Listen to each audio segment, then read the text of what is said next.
여러분, 오늘 마지막 설교를 제가 좀 목소리를 적게 해드릴까요? 좀 크게 해드릴까요? 크게 해요? 그럼 흥분했다 그럴 텐데? 소리 지른다 그럴 텐데요? 네, 적게 할까요? 왜 힘이 없냐 그럴 텐데요? 안 들린다 그럴 텐데요?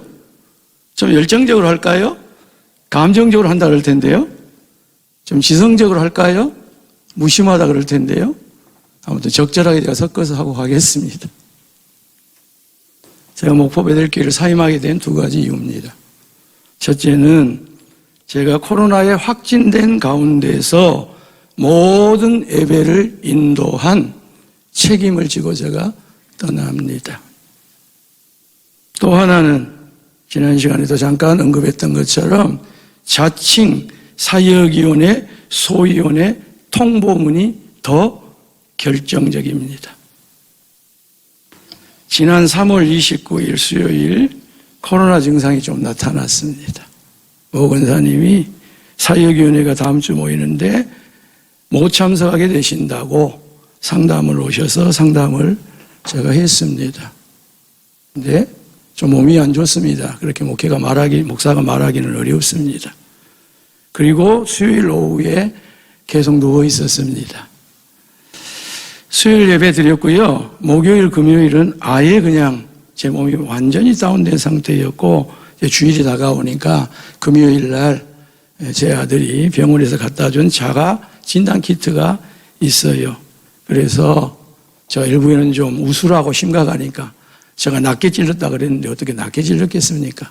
제 아내가 하고 해서 했더니 마치 음성이 나왔어요. 야, 주일까지 가겠다 해서 토요일 날은 확진이 나오면 저는 예배를 드릴 수가 없어요. 이제까지 그렇게 코로나를 그렇게 해왔습니다. 저는 양심상도 그렇고 성도도 생각해야 되고 교회가 너무 비난을 코로나를 통해서 받았기 때문에 영암국교에서는 예배위원 없이 제 혼자 제 방에서 유튜브를 통해서 예배를 드리기도 했어요. 장로님들이 예배위원 우리 한번 예배위원이 뭐가 필요 있습니까? 목사님이 다 아시죠. 그래서 1시간 이상 예배를 주일 낮 예배뿐만 아니라 새벽 수요일 다 했던 정도 있습니다. 그리고 그때 저 전임교회는 그래도 모교회와 같은 교회고 중심교회니 우리가 제대로 방역을 철저하게 지켜주면 어려운 교회들, 개척교회들이 조금 더 군에서 적절하게 덜 이렇게 할 수 있을 것 같아서. 그리고 제가 군에도 부탁했고 읍에도 부탁했습니다. 우리 교회가 최대한 철저하게 하겠으니 개척교회나 시골교회들은 조금 좀 봐주십시오. 그런 가운데 제가 해왔고 했는데 아무튼 그렇게 해서 주일 예배를 마쳤습니다. 그리고 집에 가서 해보니 제 아내까지 양성이었습니다. 그게 30일 오후 상황입니다. 마치고 제가 그리고 왜 보건소를 못 가게 됐는지에 대한 부분을 제가 생략을 합니다. 그리고 월요일 날 28일, 29일 여러분 설교를 가서 한번 들어보시기 바랍니다. 제 목소리가 어떤 상태였는가. 그리고 28일 날 새벽에 제가 나와서 월요일 날 새벽 기도를 하는데 우리 정은수 장로님 앞에 계시니까 우리 권사님들 여기 다 이게 몇 메타나 됩니까 이게. 제가 기도를 했어요. 뭐라고 했겠어요 여러분. 하나님 우리 정 장로님 우리 비롯해서 어르신 권사님들 혹시 나로 인해서 확진되지 않게 해주세요. 그렇게 마음을 먹고 기도를 하려고 하는데 제게 하나님이 성경을 확실하게 깨닫게 해준 게 하나 있어요. 하나님을 만홀히 여기지 말라. 너 지금 하나님을 만홀히 여기고 있어. 너가 확진이 되었으면 당연히 너 스스로를 위해서도 격리하고 성도를 위해서도 격리하지. 네가 밥벌이를 위해서 그랬어. 목포 베델교회에서 목회를 연장하기 위해서 그랬어. 누구 말을 듣고 내 말을 들어야지. 하나님을 만홀히 여긴다고 하는 것이 무엇인지 제가 깨닫고 기도를 못했습니다. 그리고 30일 날 수요 예배 드렸고요. 임시당에 했습니다. 정말 임시당에는 제가 좀 뒤로 연기했으면 좋았을 뻔했고 제가 그렇게 말씀드렸습니다. 오한이 왔고요. 임시당에 마쳤습니다. 그리고 임시당의 이후에 제게 답답함이 완전히 쌓였습니다. 그렇게 해서 4월 주일 예배 마쳤습니다. 예. 심신으로도 탈진 왔고요. 코로나도 후유증이 심했고, 예. 여러분들이 뭐 다 들었으니까 알아갔던 것처럼, 예. 우울도 왔습니다. 요즘은 그것을 뭐 공황장애라고 한다면서요. 그것도 온 것이, 예. 4월 3일 주일이에요. 또 장례도 우리가 알다시피 예상이 있었습니다. 그날 오후에. 그래서 우리 집사람과 함께 여보, 좀 바람이라도 쐬세. 그리고 주일 오후에 나갔고, 예. 근데 온 세상이 잿빛과 같았어요. 영암읍교회 문제가 1년 동안 안 풀리고 있어서 모 장로님을 만나서 저녁도 먹지 않냐고 3시간 동안 간곡하게 부탁을 했습니다. 제가 잘못했다고. 그러니 교회가 화해하기를 원하고 화합하기를 원한다 그랬고, 영암읍교회는 부활주일 날 화해했습니다. 전 장로님들이 하나가 됐어요.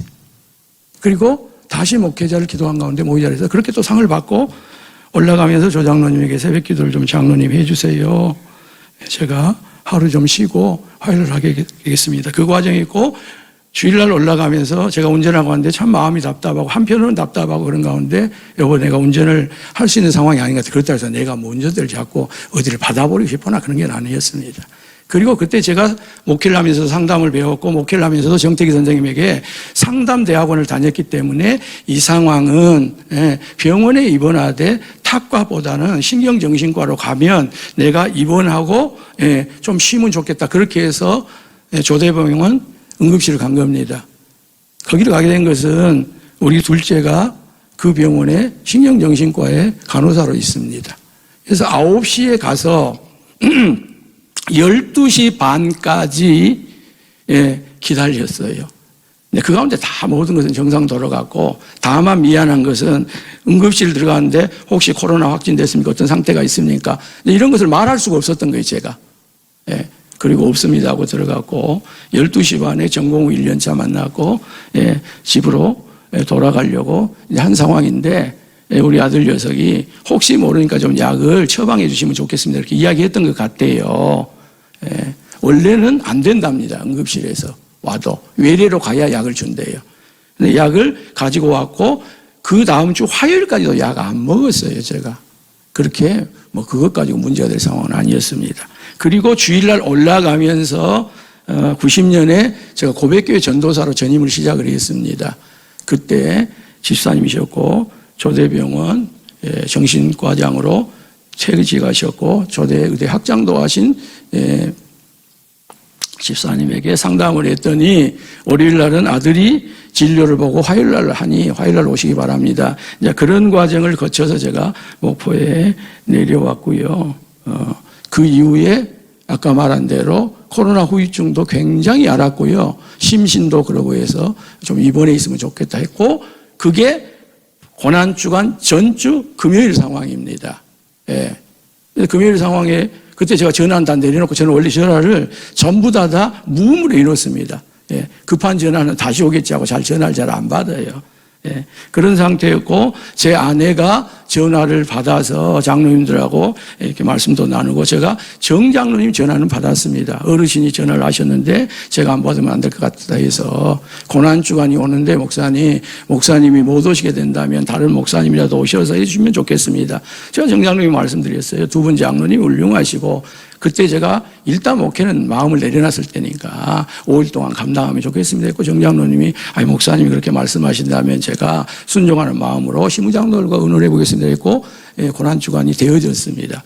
그래서 이 10일 동안에 제가 그 이전에 당회를 열어가지고 병갑니다 이런 것들은 없어도 행위를 했습니다. 말하는 행정행위를 했고요. 오리무중도 아니었고요.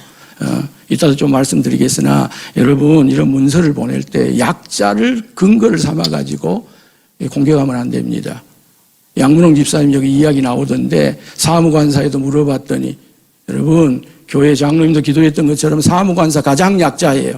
관리하신 분들 가장 약자예요. 근데 그런 것을 여기다가 써놓으면 안 되는 거예요. 그냥 너무 미안했습니다. 양문홍 간사님에게 집사님 염려하지 마시고 걱정하지 마시고 묵묵히 교회 잘 섬기세요. 그랬던 과정이었고, 약도 아까 말씀드린 것처럼 조대병원 약도 안 먹었고요. 그 다음에 화요일날 가서 그 이야기를 했더니 목사님 가지고만 있어도 위로가 됩니다. 그렇게 해서 왔고 화요일날 조생구 장로님이 저 주치니까 목사님이 약을 잡수신 것이 훨씬 좋습니다 했고 그때부터 먹었고 최근에는 전혀 약 안 먹고 있습니다. 이것에 대한 책임을 제가 집니다. 책임을 져달라고 그래서 그분들이 저에게 무슨 책임을 져달라고 하는 권한도 없지만 자칭 책임을 집니다. 그래서 제가 물러나고요. 두 번째로는 4월 17일 부활주일날 받은 통보문입니다. 통보라고 하는 말 당신이나 죄송합니다. 여러분들이 쓰였으니까. 자, 그 내용이 이래요. 그 중에 한 부분이에요. 현재 담임 목사로 재직 중인 상태에서 어떠한 행정행위, 가로 열고 병가 사용 등이 없이 자리를 비운 행동에 대하여 분명한 소명과 사후 대처 행위에 대한 부분을 사역위원회 통보를 분명히 요구하는 바임. 영혼권에 대한 갈급함이 보이지 않음. 여러분 시력이 나빠요, 여러분들. 영혼권에 대한 갈급함은요, 저는 두 번째가 라면 서러워요. 그건 보이지도 않아요. 느끼지 않았다면 몰라도. 서로 다르니까. 자, 더 결정적이에요. 현재 건강상의 문제로 목회 사역을 계속하여 이어갈 수 있는지에 대한 의학적 소견과 치료 상황을 사역위원회에 통보를 요구함. 제가 국무총리 나옵니까? 제가 어디 장관 나옵니까? 저는 목포 8개로 와주십시오 그럴 때 제 병력에 대해서 두 분이 다 의사니까 다 이야기했습니다. 그 이후에도 다 이야기했어요. 현재 건강상의 문제로 목회사역을 계속하여 이어갈 수 있는지에 대한 의학적 소견, 진단서 가져오라는 이야기 아닙니까? 그리고 그동안에 치료했던 그 상황을 사역위원회에다 통보하라는 거예요, 이게. 사역위원회가 당회 위에 있습니까? 담임 목사 위에 있습니까? 사역위원회가 뭔데요? 정기당회 때 작년에 사역위원회를 구성해달라 그럴 때 제가 굉장히 우려를 많이 했습니다, 사실은. 그리고 종료주일 때 분명하게 사역위원회는 담임 목사가 회복된 이후에 엽니다. 그렇게 된 겁니다. 그래서 제가 이 문서를 받고 제 아내가 그래요. 여보, 그래도 살아야지. 임지가 있이 가야지. 그런 가운데 최종 제 아내의 뜻을 받아주기는 우리가 2000년에 개척할 때 아무도 없이 둘이 개척했으니 교인도 없이 갔으니 빈 예배처소가 있고 우리 짐 들어갈 때만 있으면 여보 가 개척하는 마음으로 내가 그걸 받아서 그러던 중에 이 편지를 받고는 이게 아니라고 제가 생각을 한 겁니다. 여러분 저 개인 사정 없습니다. 전혀 없습니다. 건강 아주 좋습니다. 그러므로 저 부탁드립니다. 2번 죽이지 마세요. 목사님들이 여러분들이 전화가 와요. 목사님 건강이 안 좋다면서요.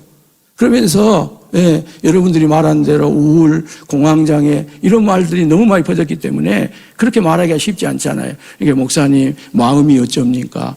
심신 상태가 어쩝니까? 이렇게 물어와요. 제가 건강하잖아요. 그렇죠? 제가 1년 동안 월요일 날 새벽기도 목사님들이 공식적으로 쉬는 날도 다 했습니다. 혼자도 했습니다, 여러분. 나 건강해요. 척추가 전이증이 있는 것 외에는. 그리고 그런 면에서 전혀 문제였고 그런 상태니 오늘 이후로는 저에 대한 이야기는 입을 닫으시길 바랍니다. 떠나갑니다. 그리고 제가 목회를 내려놓고 가요. 65세면 자원은 돼요. 근데 목회를 내려놓고 간다니까요. 그리고 주의 종인이 하나님이 아까 말하던 이간에 어디든지 그와 같은 교회를 가라 그러면 순종해야 되기 때문에 여러분들이 건강에 대한 이야기를 계속하면 어느 교회는 건강하지 않는 목사를 모시려고 하겠습니까? 그러나 성경에서는요, 건강하지 아니해도 눈을 빼주려고 했던 교회가 있었고요. 제 전임교회는 목사님이 폐병이 걸리셨는데 11년 동안 모셨답니다. 돌아가셔서 부활동산에 모셔져 있어요. 그건 중요한 게 아니에요. 현대 우리가 너무 타락했습니다. 목사도 타락했고 성도들도 너무 타락했어.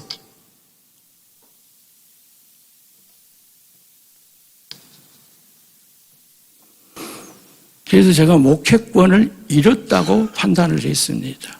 목회권을 빼앗겼다 그렇게 생각했어요. 그래서 물러갑니다.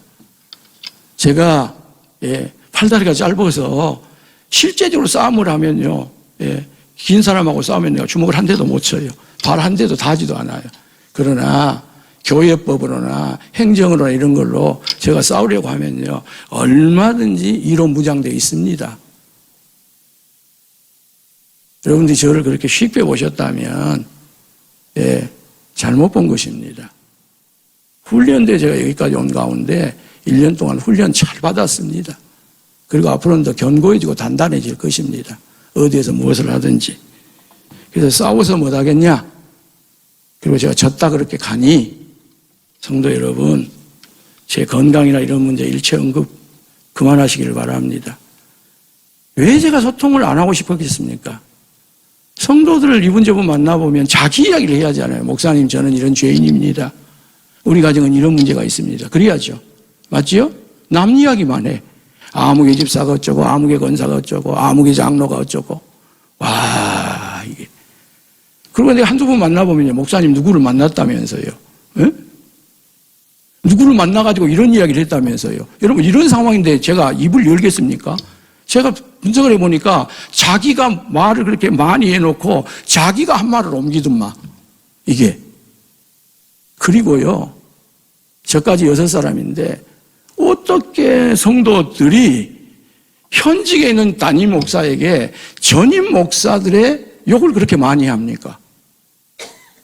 여러분, 전임 목사님들에게 그렇게 잘하셨습니까? 근데 왜 전임 목사들을 욕합니까? 떠나간 사람을. 예? 정교화 목사 저하고 동기 목사입니다.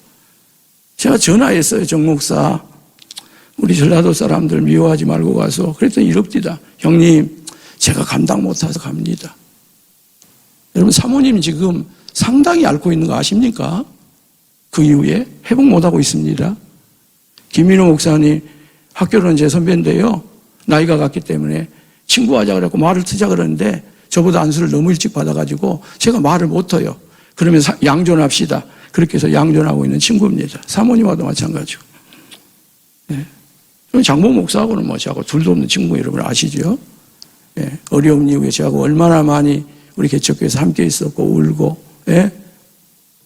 이민규 목사는 피는 안 나눴지만 지금까지도 친형제 이상으로 그런 상태예요. 그래서 우리 목포베델교회가 내가 떠나면 나도 이렇게 그 안에서 욕을 받겠구나. 신방 가서도 내가 신방을 내가 받았으니까. 신방을 받았으니까. 여러분이 신방을 받는 게 아니라 내가 신방을 받았다니까요. 그래서 제가 1년 동안 약점을 안 잡히려고, 책을 안 잡히려고 몸부림을 쳤어요. 그래서 감사하게도 더 많은 것을 쓸 수 있었는데 이렇게 여러분들이 그렇게 편지를 보내셨고 제가 물러갑니다. 그러므로 여러분, 오늘부터는 입을 다무시기를 바랍니다. 좀 입을 다무셔요. 언변이 아무리 탁월해도 좀 입을 닫으십시오.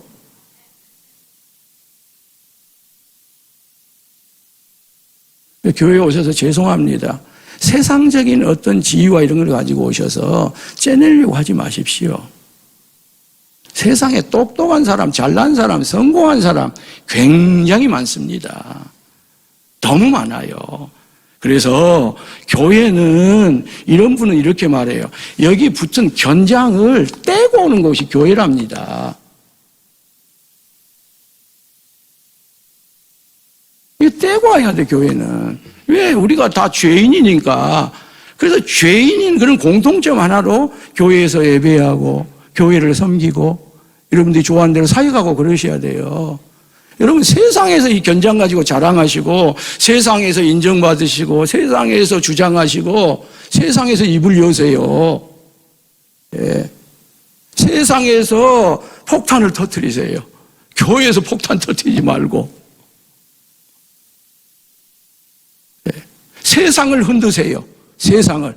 교회를 흔들려고 하지 말고, 교회를 좌우하려고 하지 말고 세상을 흔드셔요. 하나님은 우리에게 세상을 흔들도록 축복하셔요. 여러분, 교회를 흔들리면 안 돼요. 큰일 날 이야기요. 죄송합니다. 이런 이야기를 해서.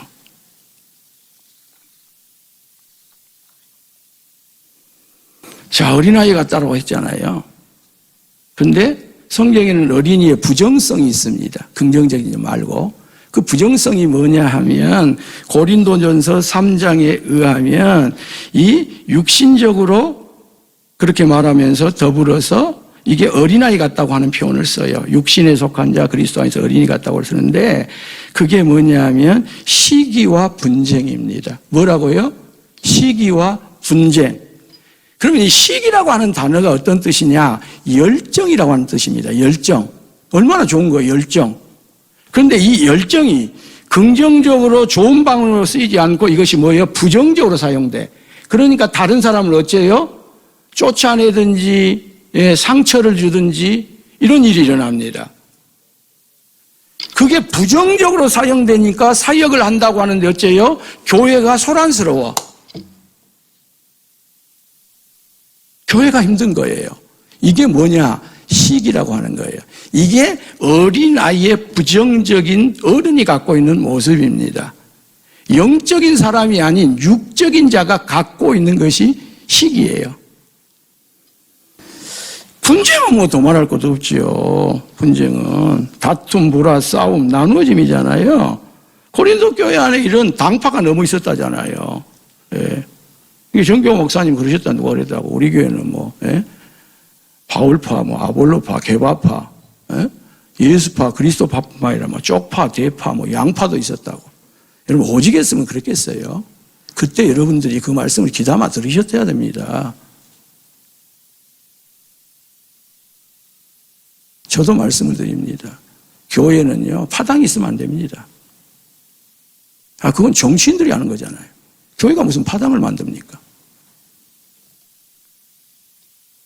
근데 죄송합니다. 이런 파당을 제가 1년 동안 여러분들 안에서 봤어요. 당회에서 봤어요. 이게 어린아이의 부정적인 모습이요. 또 고린도전서 13장에 보면 부정적인 어린아이의 모습이 세 가지로 나타나는데 말하는 것이 어린아이 같다는 거예요. 예? 두 번째로 깨닫는 것이 어린아이 같대요. 세 번째로 생각하는 것이 어린아이 같대요. 그래서 이걸 뭐라고 그래요? 유치. 예. 이게 두 개 다 어린아이 같다. 그런 뜻에서 나온 유자도 한자 그러고 치도 똑같은 겁니다. 사랑하는 여러분, 이제는 말씀하시는 것이 어른답기를 원합니다. 깨닫는 것이 어른 같기를 원해요. 생각하는 것이 어른 같기를 원해요. 에베소서 4장에 가면 사람의 속임수에 그렇게 넘어간대요. 간사한 유혹에 그렇게 빠져가지고 이리저리 흔들린대요. 예. 여러분 중심 잡으세요. 이 사람 말 저 사람 말 이런 것들 여러분 유혹되고 현혹되고 그러지 마셔요. 이런 것이 어린아이가 갖고 있는 부정성이에요. 우리 교회 한 집사님이 저게 서울시 초등학교 글짓기도에서 1등한 용욱이의 글을 보내줬어요.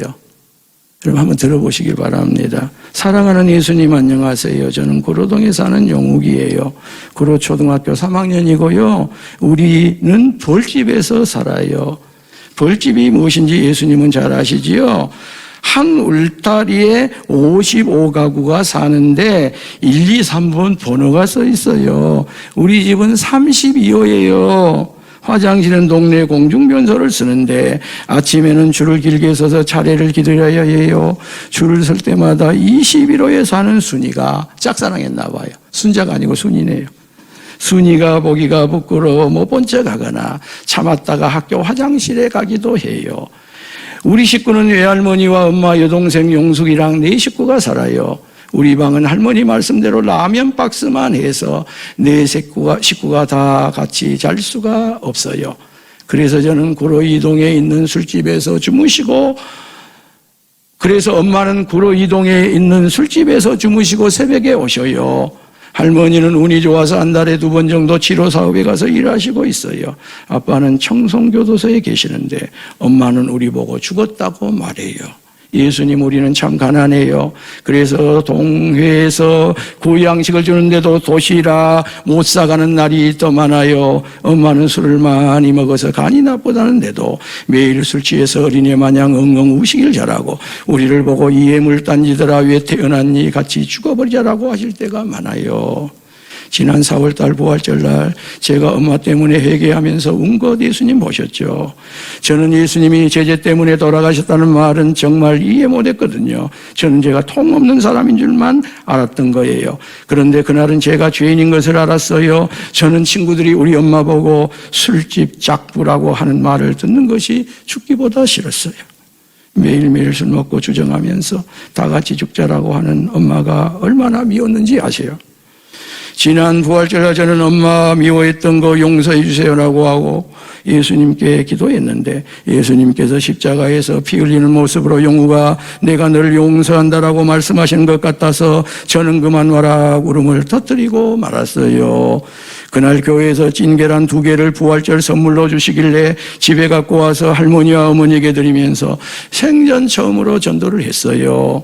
예수님 믿으면 구원을 받는다고요. 몸이 아파 누워 계시던 엄마는 화를 내시면서 구원만 받아서 사나 하시면서 집주인 전세금 50만 원에 월세 3만 원을 더 올려달라고 하는데 예수님이 구원만 말고 50만 원만 주시면 네가 예수를 믿지 말라고 해도 믿겠다 하시지 않겠어요? 저는 엄마가 예수님을 믿겠다는 말에 신이 나서 기도한 거 아시죠? 학교 갔다 집에 돌아올 때도 몰래 교회 들어가서 기도했잖아요. 근데 마침 어린이날 기념 글짓기 대회가 덕수궁에서 있다면서 우리 담임 선생님께서 저를 뽑아서 보내주셨어요. 저는 청송교도소에 계신 아버지와 서초동에서 꽃가게를 하면서 행복하게 살던 때 얘기를 그리워하면서 불행한 지금의 상황을 썼거든요. 청송에 계신 아버지도 어린이날에는 그때를 분명히 그리워하며 계실 테니 엄마도 술 취하지 말고 희망을 갖고 살아주었으면 좋겠어요 썼어요. 예수님 그날 제가 1등상을 타고 얼마나 기뻐했는지 아시지요? 그날 엄마는 너무 몸이 아파서 술도 못 드시고 울지도 못하셨어요. 그런데 그날 저녁에 뜻밖의 손님이 찾아오셨어요. 글짓기의 심사위원장을 맡으신 할아버지 동화작가 선생님이 물어보러 저희 집에 찾아오신 거예요. 대접할 게 하나도 없다고 할머니는 급히 동네 구멍가게에 가셔서 사이다 한 병을 사오셨어요. 할머니는 엄마에게 똑똑한 아들을 두었으니 힘을 내라고 위로해 주셨어요. 엄마는 눈물만 줄줄 흘리면서 엄마가 일하는 술집에 내려가 계시면서 약주라도 한 잔 대접하겠다고 하니까 그 할머니는 자신이 지으신 동화책, 할아버지는 자신이 지은 동화책 5권을 놓고 돌아가셨어요. 저는 밤늦게까지 할아버지께서 지으신 동화책을 읽다가 깜짝 놀랐어요. 그것은 다름 아니라 책갈피에 흰 봉투 하나가 떨어지는 것 아니겠어요? 표본이 생전 처음 보는 수표가 아니겠어요? 엄마에게 보여드렸더니 엄마도 깜짝 놀라시며 세상에 이럴 수가 이렇게 고마운 분이 계시다니 말씀하시다가 눈물을 흘리셨어요. 저는 마음속으로 할아버지께서 오셨지만 사실은 예수님께서 주신 거라고 말하는데 엄마도 그런 내 마음을 아셨는지 예용우가 예수님이 구원만 주시는 것이 아니라 50만 원도 주셨구나라고 울면서 말씀하시는 거예요. 할머니도 우시고 저도 감사의 눈물이 나왔어요.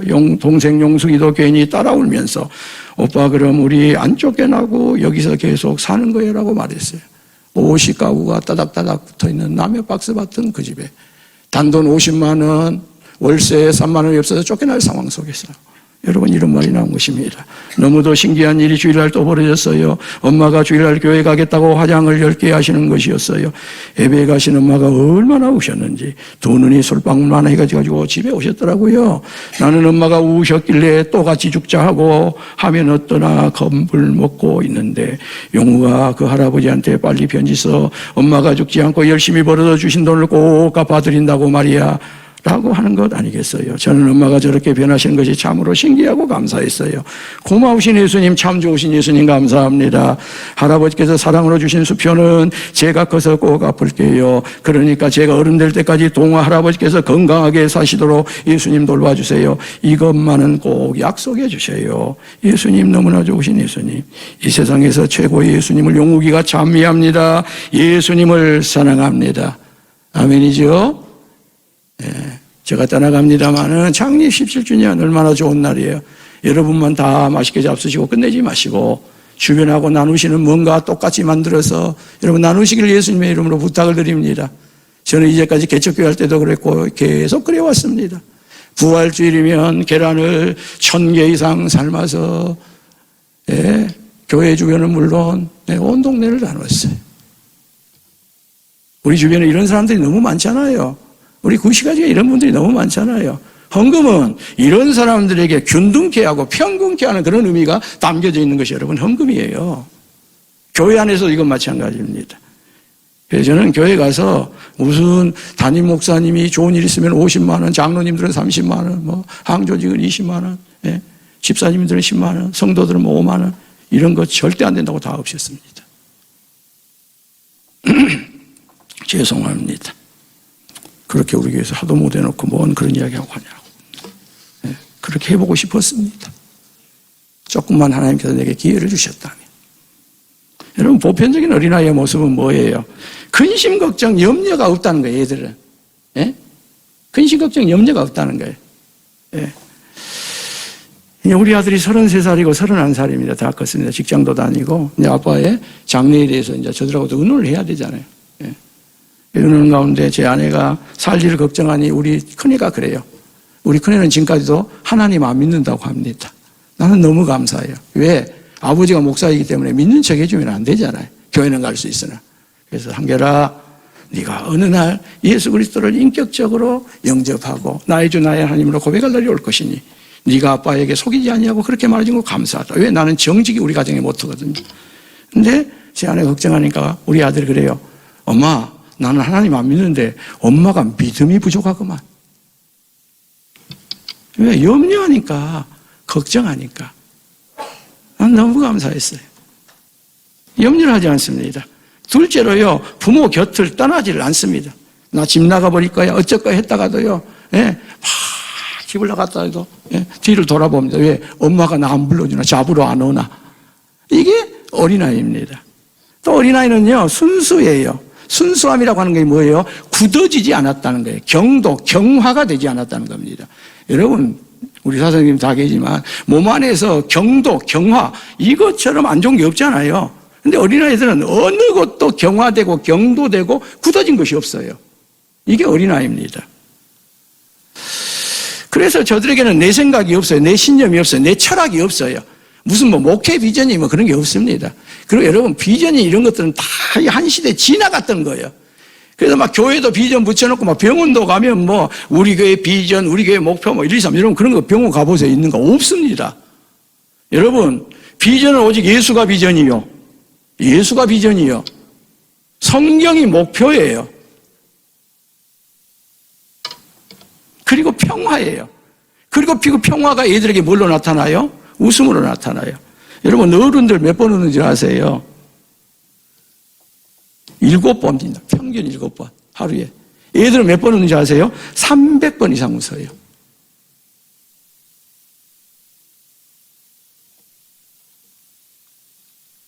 여러분 무엇이 그렇게 성에 안 차십니까? 예, 무엇이 그렇게 성에 안 차시고 무엇이 마음대로 내 뜻대로 안 됩니까?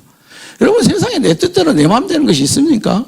여러분 교회에 오셔서 왜 내 마음대로 하려고 내 뜻대로 하려고 내 성에 차려고 하려고 합니까? 여러분 그러시려면 목사님을 한 분 뭐 채용 목사라고 많이 이야기했답니다만 목사 한 분을 채용하시오. 나 갈 자리 없으니까 나 채용하시오. 그러면 내가 가서 여러분 뜻대로 다 해드릴게. 여러분 직장에서도 내가 회사 창업해가지고 내 회사에도 여러분 그 회장이 사장이 내 뜻대로 하는데 봤습니까? 없어요. 교회는 내 성에 차야 되는 것이 아닙니다. 내 마음에 차야 되는 것이 아닙니다. 내가 원하는 바 말씀을 드려야 하는 것이 교회가 아닙니다.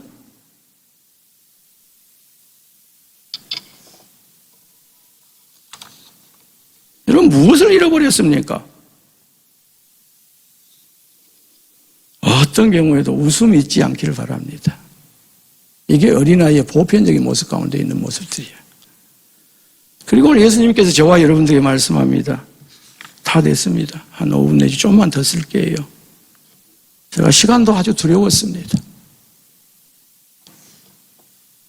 어린이들은요, 받든다는 거예요. 받든다고는 단어가 나와요. 이 받든다는 것은 받는다, 받아들인다, 환영한다, 환대한다.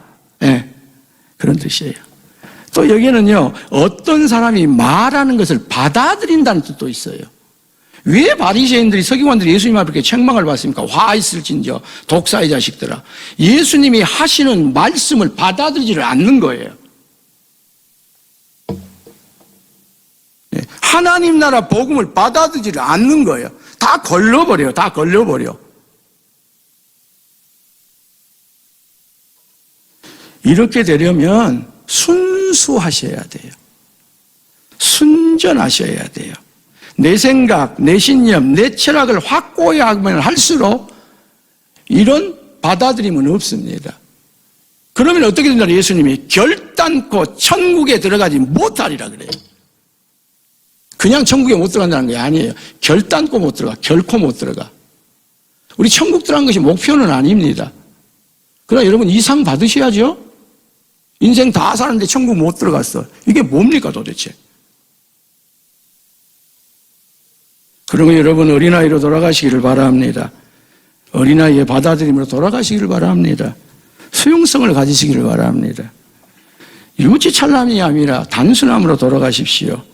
수없는 세물하고 계산을 하고 경우예수를 여러분 이런 거 포기하세요. 저도 상당히 머리 좋습니다. 저 한신대학교 졸업하니까요 수석했다고 총장상 받으랍니다. 난 머리 좋아요. 경제학과 나왔어요. 어지간한 것은요 계산 안 하고도 다 셈이 돼요. 근데 이것 해봐야 나만 피곤하더라고. 네.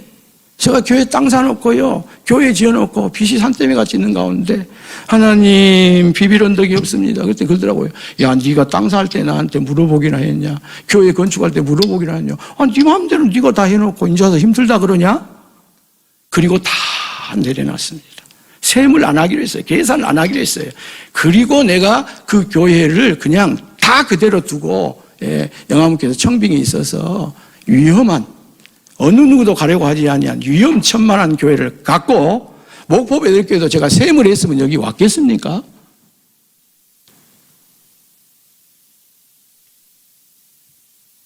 전임교회에서 후를 다 이야기해주고 있고 여러 권사님들이 장례를 제가 특별한 은사가 있습니다. 목사님 꼭 은퇴하시고 나 죽으면 목사님이 장례해 주셔야 됩니다. 근데 왜 여기 옵니까? 세물 안 했기 때문에 왔습니다. 세물. 그래서 지금 바보가 된 겁니다. 제가 멍청이가 된 거예요.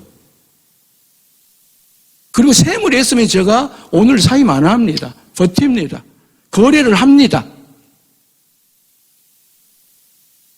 제가 세무할 수 있습니다. 얼마든지. 그러나 그렇게 하면 안 된다는 거예요. 특히 목사는 그렇게 하면 안 된다는 거예요. 세물 안 하고 가요. 왜요? 그게 하나님 나라로 가는 길이요. 천국 길이기 때문에 그래요, 제가. 아까 서대주 말씀드렸던 것처럼 제가 5월 8일에 사임하려고 했는데 그것도 한 주가 앞당겨졌습니다. 가는 마당에 5월 8일이 멋졌고 5월 1일이 멋졌습니까?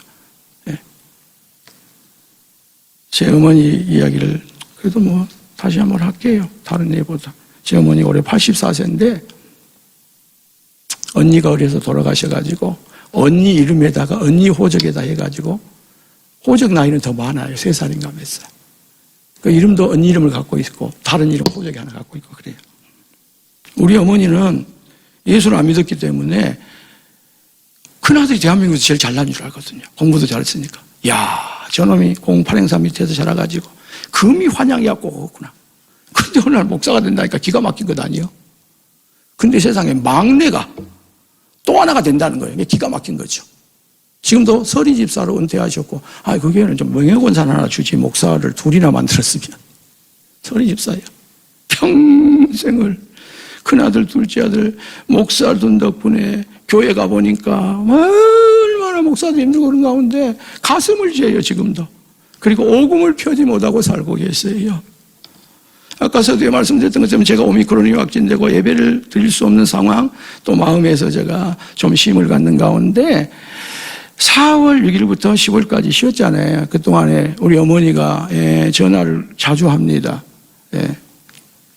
제 아내가 쉬고 있다고 말했더니 감이 오잖아요. 그리고 그것이 목포잖아요. 그리고 우리 막내가 목포에서 임지 없이 그렇게 저와 같이 셈을 하지 않냐고 갔거든요.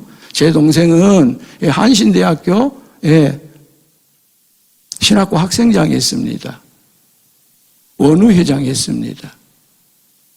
소위 요즘으로 말하면 운동권에서 깊이 공부한 친구입니다. 싸우려면 못 싸우겠습니까? 깨끗하게 내려놨어요. 이게 뭔가 지금 우리 큰아들한테 오고 있구나. 그래서 우리 어머니가 저를 남편 가고 아들로뿐만 아니라 저를 남편처럼 생각을 해요. 근데 우리 아내에게 이렇게 말했대요. 아야, 한결이 엄마, 야, 한결이 아빠, 목포 다시 가면 무조건 잘못했다고 빌어라. 가서 무조건 잘못했다고 빌어라. 그리고 우리 큰애가 저를 닮아서 공부를 잘했는데 제가 개척해서 우리 아들이 서울로 소위 스카이는 아니지만 그 다음에 나온 대학에 4대 충분히 갈 수 있는 거 있어요. 수시로도요. 거의 탑권에 가고 있습니다. 그거요. 점수로도 탑권에 갈 수 있었어요. 장학금 받고. 근데 안 간다 그러더라고요. 내가 나중에 알았습니다. 개척교회 목사 그 가운데서 얼마나 고생을 해버렸든지. 우리 어머니는 그렇게 말하고 우리 한결이는 가서 상의를 했으니까 두 번째 가가지고 이 편지를 내놓더니 그러더라고요. 아빠, 앞에 내용은 뒤에 내용은 그냥 상관없고 가운데가 이렇게 강하게 써진 것이 핵심인데 아빠 이게 무릎 꿇라고 하는 것인데 무릎 꿇을 수 있겠어? 그래서 아니 목사가 명예 하나로 살고 나는 더더군다나 그렇게 살았는데 그렇게까지 하고는 아빠가 목회를 못하지. 그러면 접어야지 그랬어요. 접어야죠.